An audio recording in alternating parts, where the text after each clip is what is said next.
इस हफ्ते दो नहीं, एक मूवी रिलीज हुई है और एक पता नहीं क्या कहना चाहिए, लेकिन मूवी तो बिल्कुल नहीं कह सकते उस चीज को, बल्कि उसका एग्जिस्टेंस हम ये कह सकते हैं कि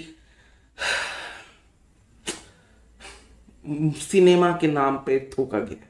तो शुरुआत करते हैं एक एक्चुअल मूवी से, starring Vijay Thalapathy, directed by Lokesh Kanagarajan, Leo. और इस हफ्ते में सबसे ज्यादा एक्साइटमेंट इसी मूवी के लिए था, क्योंकि इस मूवी से एक बहुत ही तगड़ा सवाल जुड़ा हुआ था कि क्या ये movie LCU, Lokesh Kanagarajan cinematic universe, जिसमें कैथी और विक्रम जैसी मूवी आती हैं, उनसे कनेक्टेड है या नहीं। और सादा सिंपल आंसर हाँ है, लेकिन कैसे है, क्यों है, ये तुम मूवी देखकर डायरेक्ट जानो तो ज्यादा सही होगा और तुम ज्यादा इंजॉय कर पाओगे। स्टोरी की बात करूँ तो पिछले 20 साल से विजय का कैरेक्टर पार्थी अपनी फैमिली के साथ, यानी कि बीवी, एक बेटा एक बेटी के साथ पिछले 20 सालों से हिमाचल में रह रहा है। वहां पर वो एज फॉरेस्ट ऑफिसर भी काम करता है, साथ ही में उसका एक कैफे भी है। लेकिन एक रात को कैफे के अंदर कहीं बाहर से आए हुए गुंडे पैसों के लिए हमला कर देते हैं, जहां पर उसकी बेटी के ऊपर खतरा आ जाता है। उसके चक्कर में वो उन सारे गुंडों को मार देता है। उसके ऊपर केस चलता है, लेकिन उसे बाइज्जत बरी कर दिया जाता है सेल्फ डिफेंस के एक्ट के तौर पे। इन सारे केस वगैरह के चक्कर में अखबार और टीवी चैनल्स पे पार्थी का चेहरा पूरे ऑल ओवर इंडिया में दिखाया जाता है, जो कि उसका चेहरा दिख जाता है आंध्र प्रदेश के एक गैंग वालों को। और दूसरी तरफ जिन लोगों को पार्थी ने मारा था, उनके गैंग मेंबर्स अब पार्थी को मारना चाहते हैं। तो ये आंध्र प्रदेश के जो गैंग मेंबर्स हैं वो आते हैं हिमाचल में पार्थी को ढूंढते हुए। वहीं पर दूसरी तरफ जो उन गैंग मेंबर्स को जिनको पार्थी ने मारा था, उनके गैंग मेंबर्स भी आ जाते हैं उसको मारने के लिए। लेकिन ये आंध्र प्रदेश वाले असल में उन गैंग मेंबर्स को मार देते हैं और लियो को बचाते हैं। और हमें पता चलता है कि एंथनी दास यानी संजय दत्त का कैरेक्टर लियो को ढूंढ रहा है, जो कि दिखता है पार्थी जैसा। और लियो एंथनी दास का बेटा है। जिसके बाद से कहानी थोड़ी रिपीटेटिव होने लगती है और बहुत ज्यादा स्ट्रेच आउट होती है, बहुत ज्यादा ड्रैग होती है, जहां तुम बोर होने लगते हो। लेकिन अगर ये पार्ट तुम किसी तरीके से हैंडल कर लो और इस पार्ट से आगे बढ़ जाओ, तुम्हारे सामने एक एंटरटेनमेंट का पहाड़ आएगा, जिसे चढ़ने में तुम्हें कोई तकलीफ नहीं होगी और तुम हर एक सेकंड इंजॉय करोगे। कि एक्शन सीन्स इस मूवी में इतने कमाल के हैं और इतने क्रिएटिव हैं कि तुम हर एक सेकंड एंजॉय करते हो। स्पेशली जो कार चेस सीन था, सिर्फ उस कार चेस सीन को लेकर मैं हर एक गलती माफ कर सकता हूँ।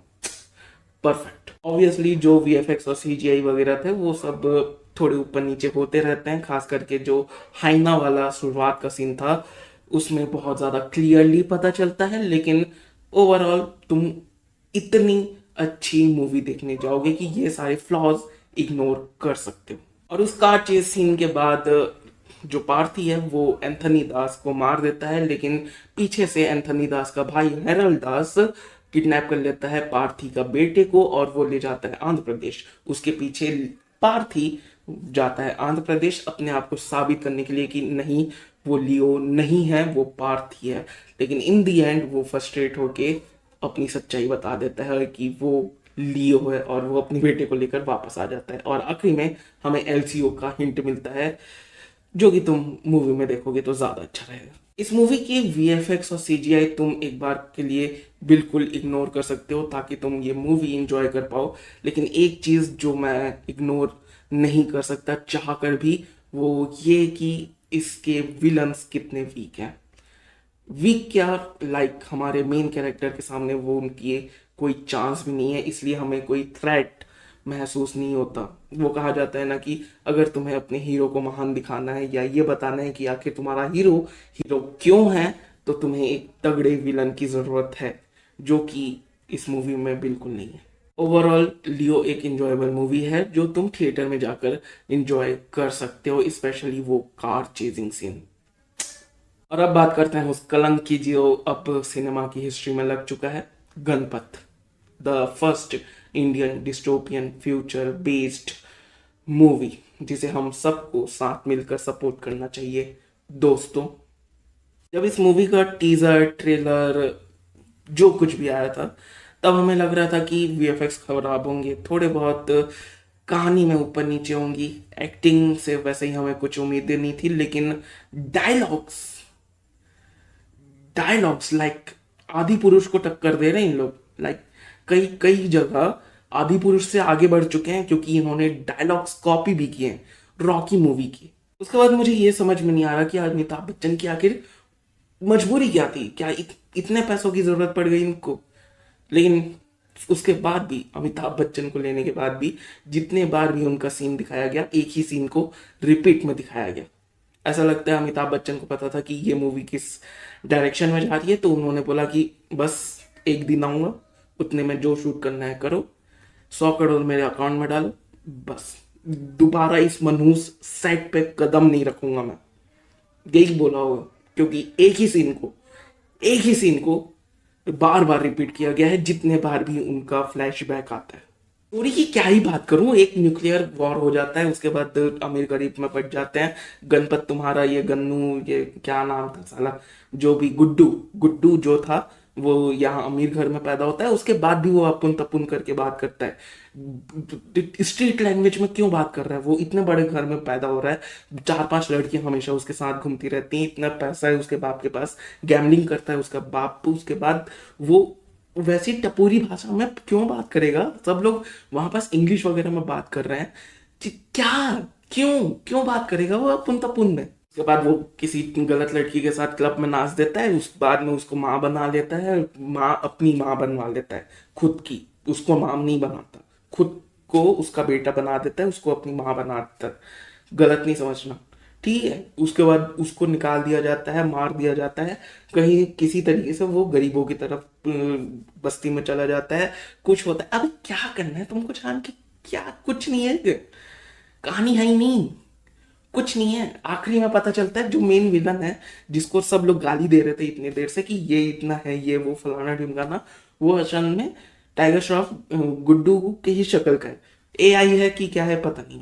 वीएफएक्स सीजीआई की क्या बात करूं, मुझे समझ में नहीं आ रहा है। लाइक लिटरली एक फ्रेम है, स्टील फ्रेम है, कुछ वीएफएक्स, कुछ मूवमेंट, कुछ नहीं हो रहा है, बस जूम इन हो रहा है, जूम इन हो रहा है, जूम इन इफेक्ट डाला गया है, उसमें इन लोग कंसिस्टेंसी नहीं बना पा रहे। एक जगह पे कृति सेनन को बॉडीगार्ड्स पकड़ लेता है, पीछे का बैकग्राउंड का ग्रीन स्क्रीन दिख रहा है तुमको। और ये पार्ट 1 है, इसके चुतिया आप आगे बनने वाले हैं, अगर कुछ कैसे भी करके कुछ भी कमा लिया इन लोगों ने। तो जिस डायरेक्टर ने बनाया ना, थोड़ी बहुत उम्मीद थी, क्योंकि भाई ने क्वीन बनाया है, क्वीन, कुछ उम्मीदें थी। क्या चुतिया आप, क्या हक की फैला दिया है, मतलब क्या क्या ये चुतिया आप क्यों बंद नहीं हो रहे, कहीं भी पैसा लगा रहे हैं साला, कुछ अच्छी चीज में लगा लो। 150 से 200 इसका बजट है, बहन जो कहाँ गया। लिटरली तुम, एक सीन आता है और पीछे का बैकग्राउंड गायब, पीछे ग्रीन स्क्रीन दिख रहा है, कहाँ, कौन सी डेडिकेशन, कहाँ है काम, किधर हुआ, क्या चल रहा है। पैसे क्या लॉन्ड्रिंग हो रही है, मैं इसके अलावा क्या रीजन हो सकता है इन सब का। इतना पैसा लगता है मूवी में और ये रिजल्ट है, मनी लॉन्ड्रिंग हो रही है, उससे ज्यादा तो मुझे नहीं लगता क्या रीजन हो सकता है। ओवर भाई जो, तुम जहर खा के मर जाना, ये मूवी मत देखना। बाकी ये थे मेरे ओपिनियंस, मेरे व्यूज, तुम अपने ओपिनियंस नीचे कमेंट सेक्शन में बता सकते हो। और इसी के साथ मिलता है अगली वीडियो में, तब तक के बाय। सब्सक्राइब करोगे, सब्सक्राइब करो ना यार, ये जहर देखना पड़ रहा है तुम्हारे चक्कर में, सॉरी मैं अपने ही चक्कर में, लेकिन फिर भी सब्सक्राइब करो, शेयर करो, कमेंट करो, जो करो।